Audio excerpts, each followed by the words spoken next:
तो माह रमज़ान मुबारक है डॉक्टर साहब, और इसमें भी खैर बरकत का खुसूसी नज़ूल होता है, रिज़्क़ में बरकत होती है, हर चीज़ में, बल्कि अल्लाह ताला बरकत जो है वो बढ़ा देता है हमारे अमाल के अंदर, हमारी इबादत के अंदर, हमारे मामूलात के अंदर। तो क्या फ़रमाते हैं रमज़ान मुबारक और बरकतों का आपस में क्या ताल्लुक़ हाँ है? जी, ये बड़ा अहम सवाल है कि रमज़ानुल मुबारक में बरकतें क्यों ज़्यादा होती हैं। हर चीज़ का मेयार भी और मिक़दार भी बढ़ जाता है, बढ़ा दिए जाते हैं। मैं पहले एक बात करना चाहता हूँ, नबी रहमत सल्लल्लाहु अलैहि वसल्लम जब हज़रत उम्मे माबद के घर गए थे सुभान अल्लाह। और बरकतों से नवाज़ा था वाह वाह। और वो काफ़िला फिर रवाना हुआ, तो उनके बेटे ने वो नैन नक्श हुज़ूर के महफूज कर लिए। और जब मदीने में एक मरतबा गए और नज़र पड़ी तो उन्हें नाम नहीं आता था हुज़ूर सल्लल्लाहु अलैहि वसल्लम का। वाह वाह मुफ्ती। तो वो बेटा कहने लगा माँ से, अम्मी जान वो देखें वो मुबारक जा रहे हैं। अल्लाह अकबर। तो अल्लाह ताला के महबूब सल्लल्लाहु अलैहि वसल्लम के अस्माए मुबारक में से एक मुबारक भी इसम मुबारक है।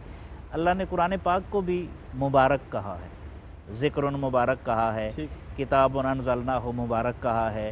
तो रमज़ानुल मुबारक में इसलिए बरकतें बढ़ जाती हैं कि उसमें एक तो कुरान पाक जो है ही बरकतों वाली किताब, सुभान अल्लाह। सारी बरकतें इकट्ठी कर दी गई हैं। सुबह शाम जिसकी तिलावत हो, पूरे का पूरा माहौल बरकतों से मुअत्तर नहीं होगा तो क्या होगा।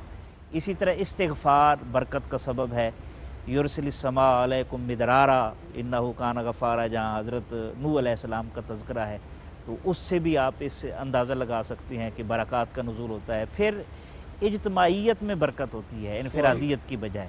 लोग बैठते हैं, इफ्तारियाँ होती हैं और लोग इकट्ठे मिल के खाते हैं, उन वाह वाह। बरकतों का नुज़ूल होता है। यदुल्लाहि अल इकट्ठा जमा। खाने से भी बरकत हाँ जी, होती बरकत है। होती है बिल्कुल। सुभान अल्लाह। अच्छा, इसी तरह हुस्ने नियत जो है उससे भी बरकतें होती हैं। बड़ी बड़ी मुश्किलात हुस्ने नियत से जो है वो तय होती हैं।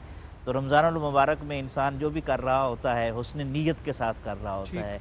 फिर उसके अंदर एक बरकत जो होती है अल इस्तिकामत फ़ौकल करामा कहा जाता है कि वाह जो वाह। इस्तिकामत होती है उससे भी बरकत होती है। 40 दिन कोई बंदा अगर पूरे ईमान और तक़वा के साथ नमाज़ पढ़े तो अल्लाह उसकी ज़ुबान पर हिकमत के चश्मे जारी कर देता है।